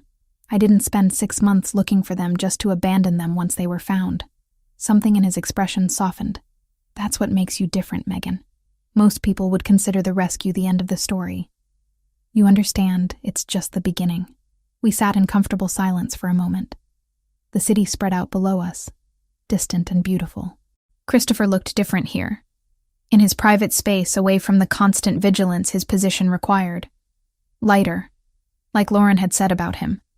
More human and less dangerous, though I knew that was probably an illusion. What happened after the warehouse? I asked. You said things changed. What does that mean exactly? He leaned back, choosing his words carefully. After the triad arrests and the media coverage of the rescue, every crime family in the Northeast knew the Versiani organization had been involved in something that went very public. That kind of exposure is dangerous in my world. It invites scrutiny, makes people nervous. He gestured toward the river. So we negotiated, a series of meetings with rival organizations, discussing territory, operations, spheres of influence. The result was an agreement that recognized the North End and Port District as exclusively ours, with no further challenges or encroachments. Everyone got something they wanted, and the violence stopped. What was the price? I stepped back from visible leadership for 6 months. Joseph handles day-to-day operations while I consult from behind the scenes. It gives everyone time to adjust to the new territorial boundaries, lets tensions cool, removes me as a focal point for anyone who might want to test the agreement. He looked at me directly. It also gives me time to figure out what I want my role to be moving forward. Whether this life, this world, is something I want to continue, or if there are other paths worth considering. The implications of that statement hung heavy between us. That's a big decision. It is. And it's one I'm still working through. He stood and moved to a cabinet, pulling out a bottle of wine and 2 glasses. Can I offer you something? I promise it's not drugged or designed to compromise your journalistic integrity. I smiled despite myself. Wine would be good. He poured with practiced ease, handing me a glass before retaking his seat, this time slightly closer. Tell me about your life now. The article was powerful, by the way. You told their story with dignity and respect. Lauren was right to trust you with it. We talked for hours, the conversation flowing more easily than it ever had before. Without the pressure of rescue operations or immediate danger, we could actually get to know each other as people, rather than reluctant allies.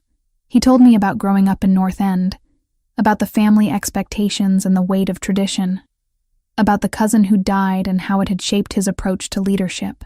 I shared stories about covering conflicts overseas, about the strange disconnection between witnessing horror and then returning to normal life, about losing both parents young and using work to fill the emptiness. Somewhere around midnight, the conversation shifted to something more immediate, more honest. Why did you really come tonight? Christopher asked, setting down his wine glass. Because I've been looking for you, I admitted. Walking through Boston, scanning crowds, checking over my shoulder, not because I was afraid, but because I was searching for someone specific. And I realized that meant something. What does it mean?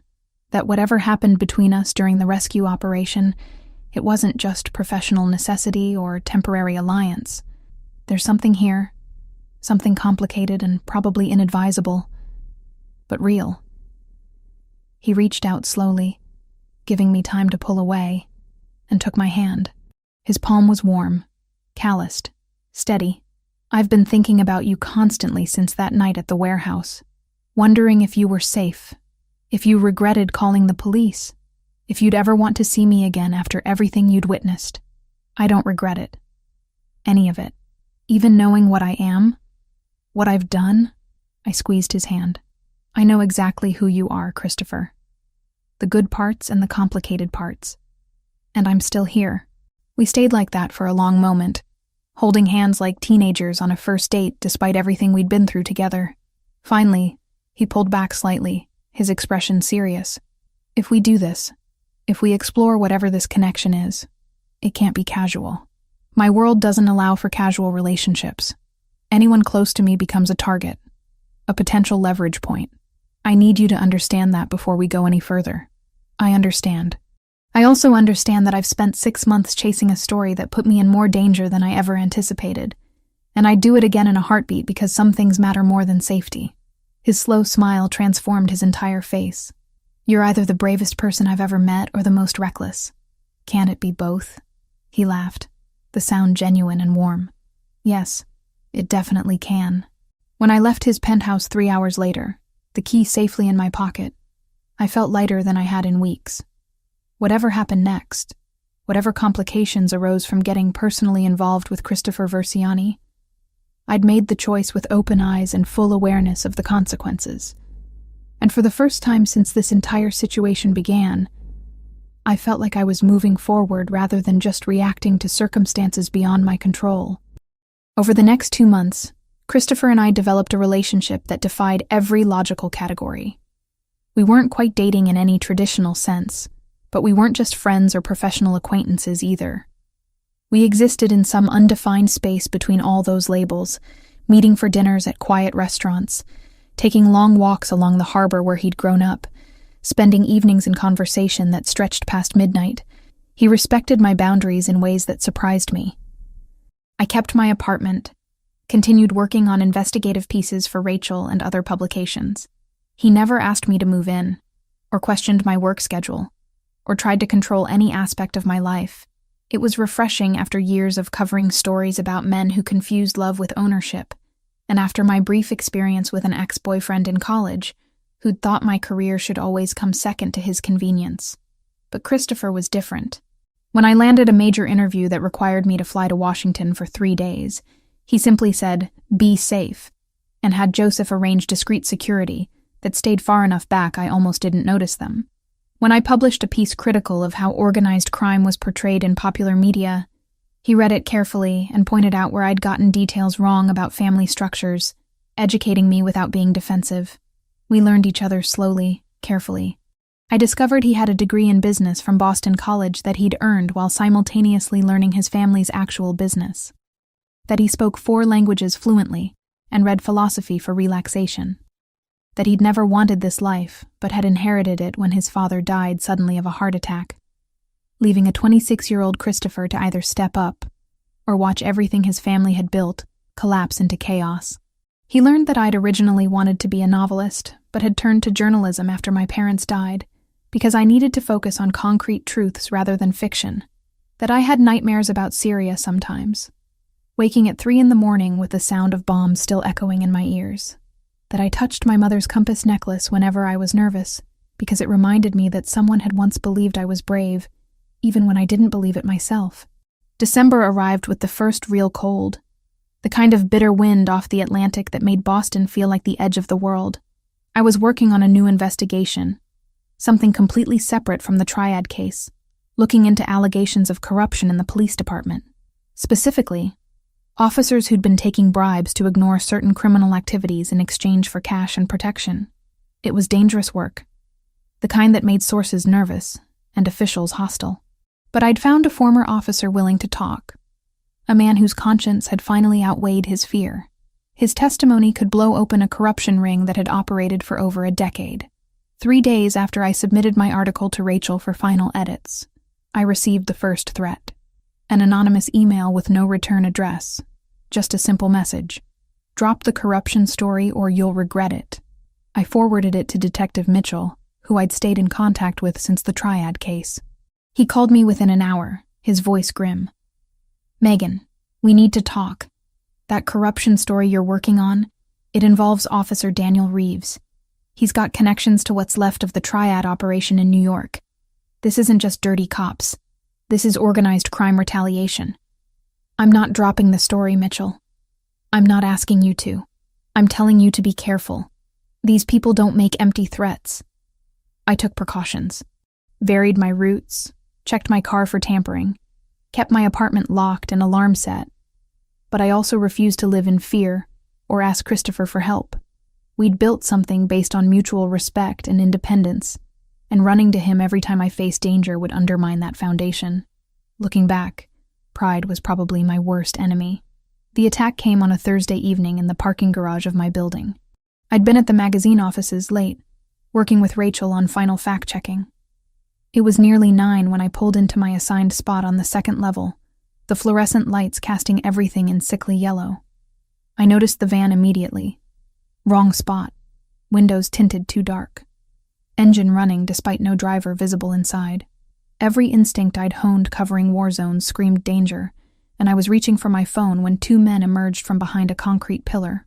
They moved fast, professionally trained, one circling to cut off my retreat while the other advanced directly. I didn't hesitate. I threw my bag at the nearest one and ran for the stairwell, keys clutched between my fingers as a makeshift weapon. I almost made it.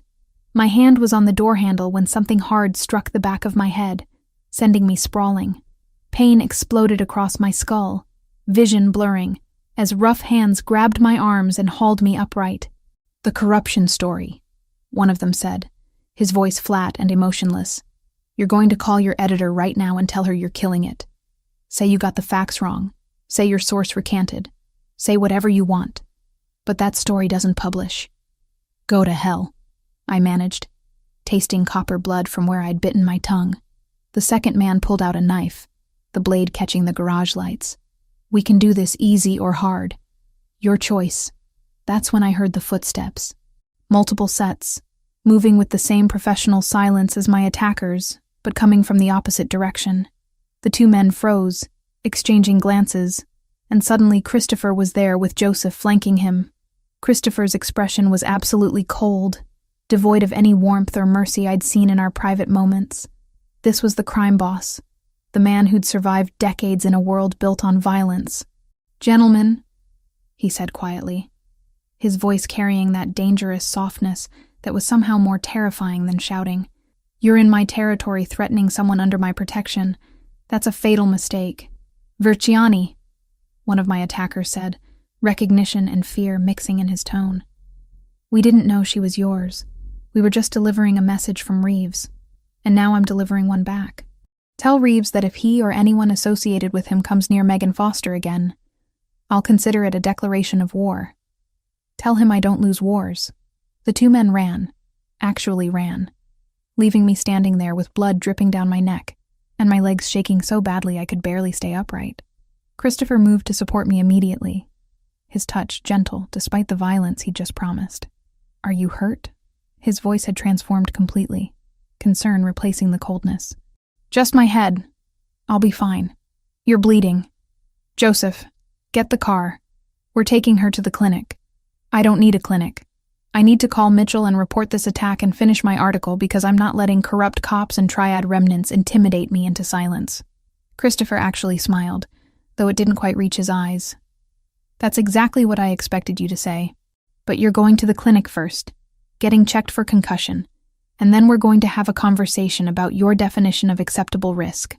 The private clinic was the same one he'd used after the warehouse, discreet and efficient. The doctor confirmed a mild concussion, cleaned the cut on my scalp, and prescribed rest and observation for 24 hours. Christopher drove me back to my apartment in silence, his jaw tight with emotions he wasn't expressing. Inside my small studio, he methodically checked every window and lock while I sat on my couch pressing an ice pack to my head. Finally, he sat beside me, his hands showing split knuckles I hadn't noticed before. He'd hit someone, probably one of my attackers, hard enough to break skin. "You knew they were coming," I said, understanding dawning. "You had people watching me." "Of course I did."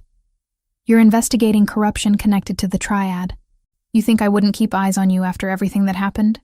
Without telling me? Without asking permission? Would you have accepted protection if I'd asked?" I wanted to be angry about the invasion of privacy, but honesty won out. "No. I would have said I could handle it myself, and tonight proved how well that worked." His voice was sharp, frustration breaking through his usual control. "You were 10 seconds away from having your throat cut in a parking garage, Megan. 10 seconds. If we'd been any later. But you weren't. You were there." I set down the ice pack and turned to face him fully. "Christopher, I appreciate that you're trying to protect me, but I can't live my life with bodyguards and surveillance just because I'm involved with you. That's not who I am." "Then who are you?" "Because from where I'm sitting, you're someone who takes insane risks without backup, who walks into danger like it's nothing, who refuses help even when her life depends on it. I'm someone who does the work that matters regardless of the cost. The same as you." That stopped him. He stared at me for a long moment, then laughed without humor. "You're right. We're the same. Both too stubborn to step back. Both willing to risk everything for what we believe in, which is exactly why this terrifies me." I'd never heard him admit fear before. "What terrifies you?" "Losing you to something I could have prevented. Watching you die because I respected your independence too much to interfere." He took my hand carefully, mindful of the ice pack I'd been holding. "I can't make you accept protection. I can't control your decisions or your work. But I'm asking you, as someone who cares about you more than is probably wise, to let me help keep you safe. Not because you're weak or incapable, but because everyone needs backup sometimes." The raw honesty in his voice broke through my defenses. "What does that look like?" "Realistically, basic security measures. You tell me when you're working on dangerous stories. I provide discreet surveillance that doesn't interfere with your work. You accept a panic button that connects directly to my people. And in exchange, I promise never to use those resources to monitor you personally or interfere with your independence unless your life is in immediate danger." It was a reasonable compromise, more reasonable than I'd expected. And if I trigger the panic button unnecessarily, then I get there fast and apologize for the interruption. He squeezed my hand gently. "Megan, I'm not trying to cage you. I'm trying to keep you alive so we can continue having these arguments for years to come." I studied his face, seeing the genuine fear beneath the careful control. This was what vulnerability looked like for Christopher Versiani. Not tears or dramatic declarations, but quiet admission that he couldn't bear to lose me. "Okay," I said finally. "I'll accept basic security. But Christopher, you have to trust that I know how to do my job. I've survived war zones and hostile governments and criminal organizations. I'm not reckless. I'm careful. There's a difference. I know there is. And I'm sorry for implying otherwise." He pulled me closer, careful of my injured head, and I let myself lean against him. "For what it's worth, I'd never want you to be anyone other than exactly who you are. Even when who you are gives me heart attacks on a regular basis." I smiled, despite the throbbing pain in my skull. "Same goes for you." I knew what I was getting into when I agreed to explore this relationship. I'm not going to suddenly demand you become someone safe and predictable. "Good, because I'm not sure I know how to be either of those things." We sat like that for a long time, holding each other in my small apartment while the city hummed beyond my windows. Somewhere out there, corrupt cops and triad remnants were regrouping, planning their next moves. My corruption story would publish despite their threats, and there would be consequences for that courage. But for now, in this moment, I felt safer than I had in months. Not because Christopher could protect me from everything, but because we'd finally established the terms of our relationship.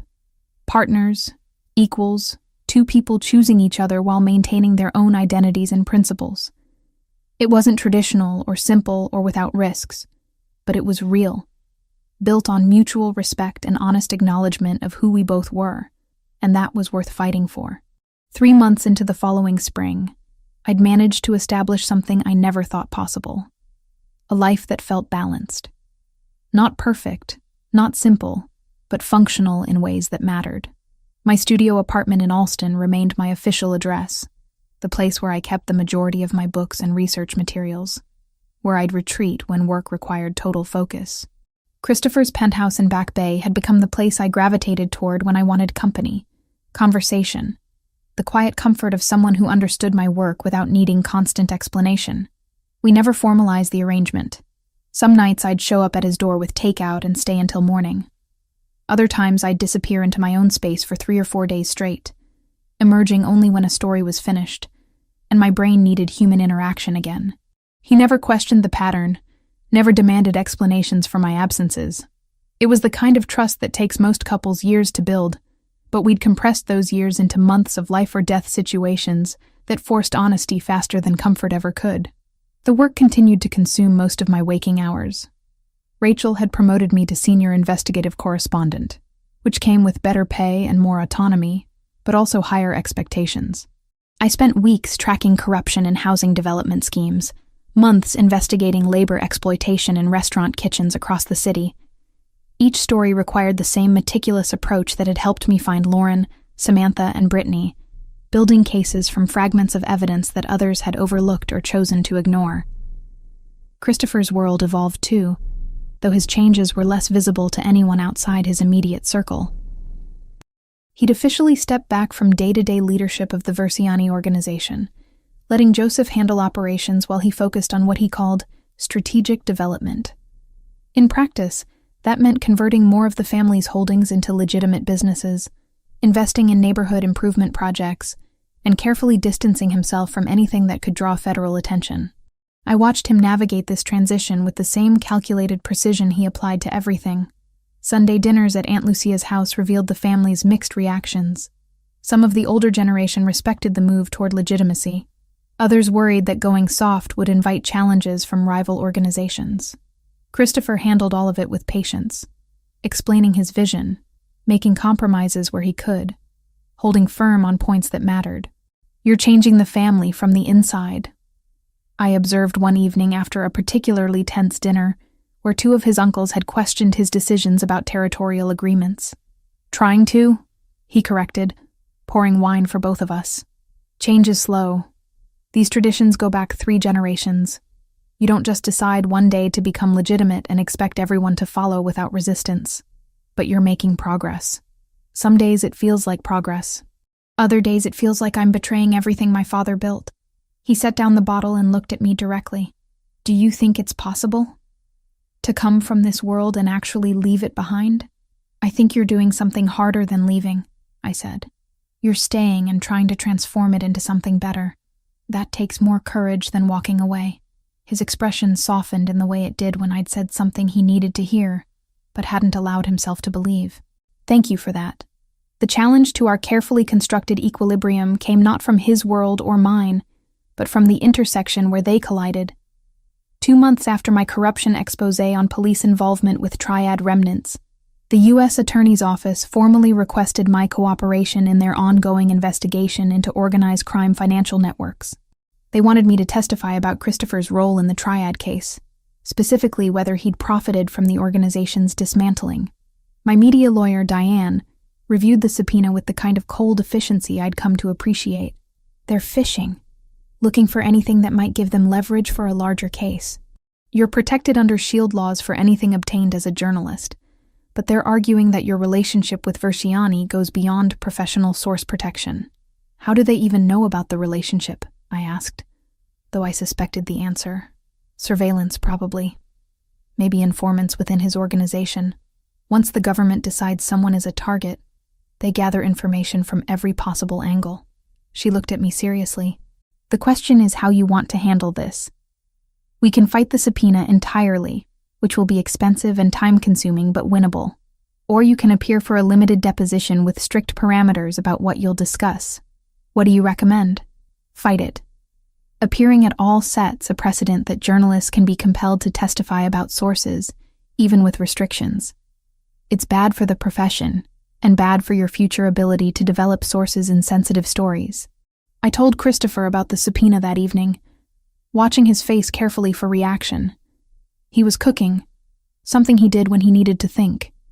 His hands moving through the familiar motions of chopping vegetables with precise efficiency. "They're trying to use you as a weapon against me," he said finally, his voice remarkably calm. "It's a smart strategy. I can fight prosecutors directly, but going after the people I care about creates pressure from a different angle. Diane thinks we can fight the subpoena successfully. SHIELD laws are strong in Massachusetts. And if you lose? If a judge decides your relationship with me compromises your protections, then I'll have to decide what I'm willing to say and what I'm not." I moved closer, leaning against the counter where I could see his face. "Christopher, I need you to know that I won't lie under oath. If they ask me direct questions about things I've witnessed, I'll tell the truth. But I also won't volunteer information or help them build a case against you." He set down the knife and turned to face me fully. "I would never ask you to perjure yourself, Megan. Your integrity is one of the things I love most about you. If answering their questions honestly means I face legal consequences, that's my problem to deal with, not yours." The casual way he said "love" made my breath catch, even though we'd been circling that word for months now. "You're being very calm about potentially going to prison. I've been preparing for that possibility since I took over the family business. My lawyers are excellent. I've been careful about documentation and insulation. And honestly, the fact that I've been moving toward legitimacy for months gives me a defense that someone still actively committing crimes wouldn't have." He reached out to take my hand. "What I'm not calm about is the idea of you being forced to choose between your principles and protecting me. That's an impossible position, and I'm sorry you're in it because of me." Over the next month, Diane filed motions to quash the subpoena, arguing that compelling a journalist to testify about confidential sources would create a chilling effect on press freedom. The U.S. Attorney's Office pushed back, claiming my personal relationship with Christopher meant I wasn't acting purely as a journalist. It became a legal chess match, each side maneuvering for advantage. During all of this, I continued working. A major story about wage theft in construction projects connected to city contracts consumed my attention, providing welcome distraction from the looming legal battle.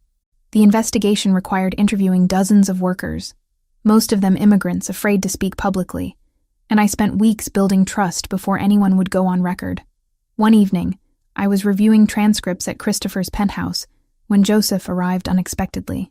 He had the kind of controlled tension that meant something serious had happened. "We have a problem," he said, without preamble. "One of our people has been approached by federal agents. They're offering immunity in exchange for testimony about financial operations, specifically anything that might connect Christopher to money laundering or racketeering." Christopher's expression didn't change, but I saw his fingers tighten slightly on the glass he was holding. "Who?" "Vincent.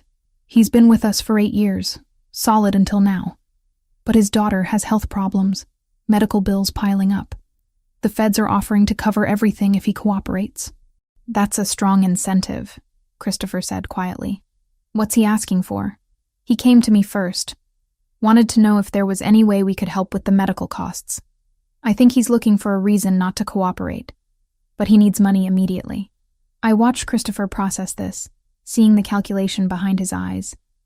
He could match the federal offer, buy Vincent's continued loyalty, but that would look like witness tampering if it ever came to light. Or he could let Vincent cooperate, accept that prosecution might be inevitable. "Cover the medical bills," Christopher said finally. "All of them. Set up a trust that continues covering any future treatments his daughter needs. Do it through legitimate channels, make it look like employee assistance rather than hush money, and tell Vincent that his choice to talk or not talk to federal agents is his own. No pressure either way." Joseph looked surprised. "You're taking a risk. If he testifies, he could provide the evidence they need. Maybe. But I'm not going to let a child suffer because her father worked for me. We help our people, Joseph. That's always been the principle." After Joseph left, I set aside my work and moved to sit beside Christopher on the couch. That was either very noble or very naive. Probably both. He leaned back, exhaustion clear in the lines around his eyes. "I've been thinking a lot about what kind of legacy I want to leave. My father ran this organization with an iron fist, ruled through fear and obligation. People stayed loyal because they were afraid of what happened if they didn't. I want something different. I want people to stay because they believe in what we're building, because we actually take care of them. Even if that means some of them betray you? Even then. Because if I compromise my principles to avoid prosecution, what's the point of having principles at all?" The legal situation continued to evolve over the following weeks. My shield law protections held up under judicial review, and the subpoena was quashed after Diane successfully argued that my work on the Triad case was protected journalistic activity. The victory felt hollow, though, because the U.S. Attorney's Office simply shifted tactics, focusing their investigation on Christopher's financial activities through other avenues. Vincent ultimately declined to cooperate with federal agents, stating publicly through his lawyer that he had no knowledge of any illegal activities and that his employer had been nothing but supportive during his family's medical crisis. Whether that was truth or loyalty or some combination of both, I never asked. What I did notice was how the people in Christopher's orbit seemed to be watching him differently now. There was a respect that went beyond fear, a sense that maybe the organization was transforming into something that served its members, rather than just extracting loyalty from them. Lauren contacted me in early summer with news that made all the legal stress feel suddenly less important. She'd gotten engaged to someone she'd met through the support group for trafficking survivors, a man who understood trauma without needing extensive explanation. She wanted me to be at the wedding and asked if I'd be willing to give a reading during the ceremony. "You were the first person who believed we were worth saving," she said when we met for coffee to discuss details. "I want you there to celebrate that we're not just surviving anymore. We're actually building lives again."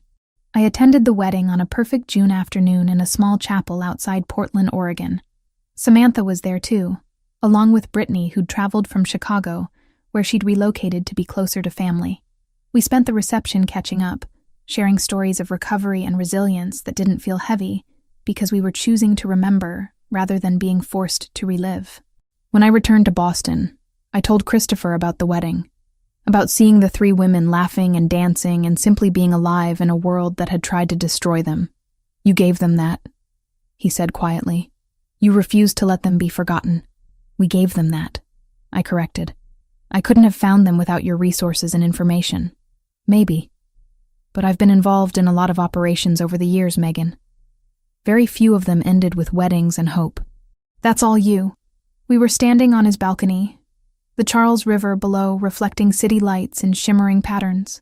Summer heat had finally arrived, making the night air thick and warm, carrying sounds of traffic and distant music from bars along the waterfront. "I've been thinking about what comes next," I said, not entirely sure where the words were going until they were already out. For us, I mean. This pattern we've been in. The separate apartments, the undefined status.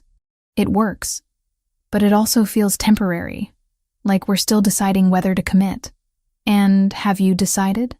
His voice was careful, neutral, giving me space to define things without pressure. "I think I decided months ago. I just wasn't ready to admit it." I turned to face him. "I want this to be permanent, Christopher. Not the logistics necessarily, but the commitment. I want to stop hedging and pretending this is casual when we both know it stopped being casual the moment we walked out of those tunnels together." He studied me for a long moment, his expression serious. "You understand what permanent means in my world? The government will always see you as potential leverage against me. Rival organizations, if any emerge, will view you as a target. Your career will constantly be scrutinized for conflicts of interest. Nothing gets easier." "I know, and I'm choosing it anyway." I moved closer, taking his hands. "We've been through enough that I'm not naive about the complications, but I'm also not willing to walk away from something real just because it's difficult." His slow smile was worth every ounce of vulnerability the admission had cost me. "I was hoping you'd say that, because I'm completely in love with you, Megan Foster. Have been for months, and I'm tired of pretending there's any version of my future that doesn't include you in it." We stood there on the balcony, as the city continued its endless motion below us, two people who'd found each other in the worst possible circumstances and somehow built something worth keeping. When we finally went back inside, it felt different, not because anything had fundamentally changed, but because we'd finally acknowledged what had been true for a long time. The next morning, Christopher had to leave early for meetings. I stayed in bed longer than usual, listening to sounds of the city waking up, thinking about how far I'd come from the woman who'd walked into Santa Maria della Vittoria 6 months ago with nothing but questions and determination. That woman had found answers, though not the ones she'd been looking for. She'd found Lauren and Samantha and Brittany, yes, but she'd also found parts of herself she hadn't known existed, capabilities and compromises and courage she'd never had to access before. And she'd found Christopher, complicated, dangerous, surprisingly principled Christopher, who'd challenged every assumption she'd held about good people and bad people and all the shades of gray in between. My phone buzzed with a text from Rachel. New lead on the housing corruption story. Source wants to meet. You available? I smiled and typed back. Always. Send me the details. Because that was the truth of it. I was building a life with Christopher, but I was also still completely myself. The journalist who chased stories that mattered. The woman who touched her mother's compass when she was nervous. The person who believed some things were worth risking everything for. The work would continue. The complications would multiply. The government would keep investigating. Rivals would keep circling. And I'd keep writing stories that made powerful people uncomfortable. Christopher would keep trying to transform his family's legacy. Keep walking the line between his father's world and something better. Keep being exactly the kind of man who drove me crazy and made me grateful in equal measure. We'd chosen each other, knowing all of that. Not out of desperation or necessity, but because sometimes the most unlikely connections end up being the most essential ones.